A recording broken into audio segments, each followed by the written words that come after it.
All right, sport fans, so we should be able to wrap this up here. So after we've added many line items, we need to close out the sale. I didn't add a column that said invoice open or close, but we're just going to close out the sale, and let's see how we do that. We want to, on the page, show all the line items and the sales summary. So we do need two different grid views, one to show the line items, 5 or 10 line items, and one to show the condensed sales summary. And so again, the line items go in the sales details table. You're going to make 99% of your reports off of the transaction table, in this case the sales details table or the reservations table. More accounting type and customer type reports can be made from the sales summary table. So it's nice to condense the data there, but we want to show both, so we're going to have data tables for both. Again, both of those are created as a public shared objects. All right, so one command is going to update the customers table. The other command is going to run the store procedure to create the sales summary. Is this getting repetitive yet? Make a command. It's a new command. That command. So update customer after sale command. Update customer table after sale. So they're not perfect, but they're named similarly. I encourage you to do the same. Again, we have to specify the connection that it is a store procedure and which store procedure. Again, you could put the DBO dot in front of that or not. Both of these have a feedback output parameter. I find those fantastic to get messages back from the database of what's going on. But again, we have two commands. Each is running one store procedure. This store procedure is going to do an update set. This store procedure is going to do an insert statement. Pretty nice. Insert into select from where group by. So that's pretty nice. Again, we're going to want to see the line items, and we want to see the full list of line items. So we always clear them out and then refresh it again. And so in this case, we want to see all the line items. Then that's from the sales details table. So here's my data adapter that can pull up all the line items. And so what we want to do is open the connection, go update the customer, go take your feedback, put it in a string, and then stick it into local variable, and then put it in. I am getting tired of that, so here we go. And just again, response.write puts messages at the upper left-hand corner of the screen. I'm going to put them in this text box. You could make them red or something if you wanted to bring special attention to that, if it's a huge problem. But we get the feedback from updating the customer and put that in the first text box. Also want to show all the line items. So and we're inside a try-catch block. So data adapter, hey, go run your select statement and go get me some data and put it in my array. And my array is being shown in my grid view sales details.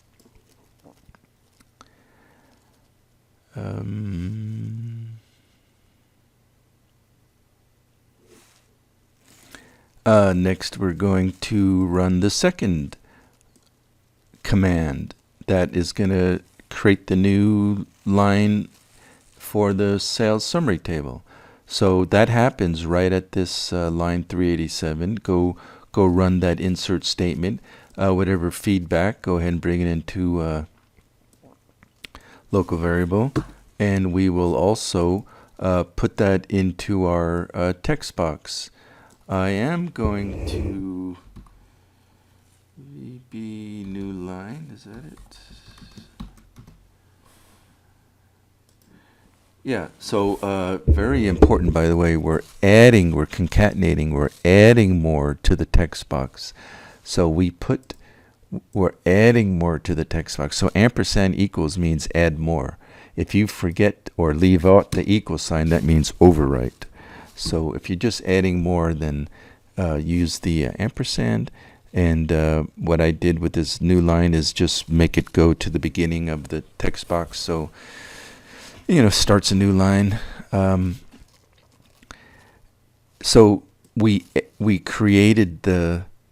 did the insert statement, and then I was thinking about this. So now we want to see that line item at the in the grid view, but I don't see a data adapter that says select star from sales summary.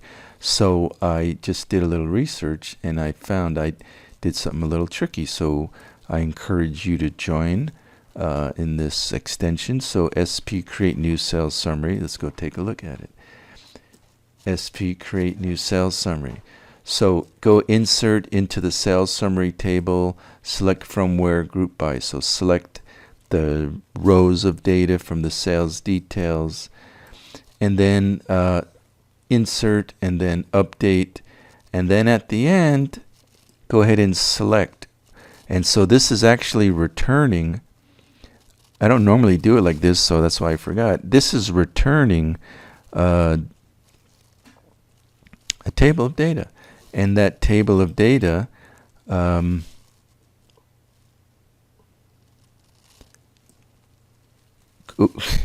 so I didn't this returned a table of data that got into this sales summary. I'm going to have to verify this, but when we run this command, it is returning a data set, and that data set is being shown. I'll have to verify that this is working, but that's kind of magic. But show the sales summary, if I fix it if I have to, and then reset the form. Put the checkbox back that that it could we're closing out the invoice. So go ahead and set the form for the next usage. Bring back the checkbox.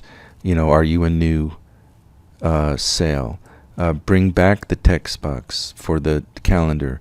Bring back the customers.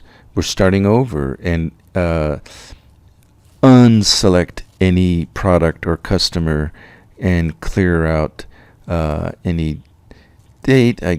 So make the text box visible, and then clear out anything it had, and clear out any units typed in. When they click the clear button, it's in addition to all that happening behind the scenes, which I like.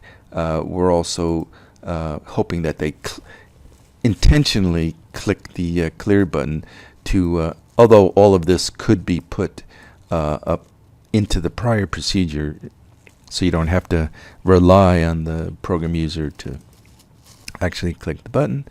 But we're clearing out any feedback, and we're clearing out the data table, and we're clearing out the grid view. So it's kind of resetting the entire page. And so why not run it one more time, Featherman? So yeah, why not? Here we go. So view in browser.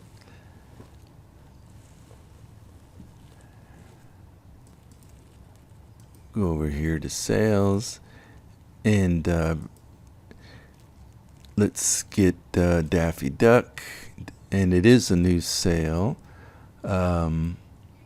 I click things out of order, but we could think about clicking that every time they click the sales button, probably they want to make a new sale. So I could make that selected by default. But let's go ahead and sell a crimson shirt to Daffy Duck. And again, you could change this invoice date. I kind of like that it captures the time there, but we have one line item. So that's nice. We got rid of that checkbox, the customer and the calendar. All right, so we definitely want a Cougar hat because we're going in the game. Hey, check data entry.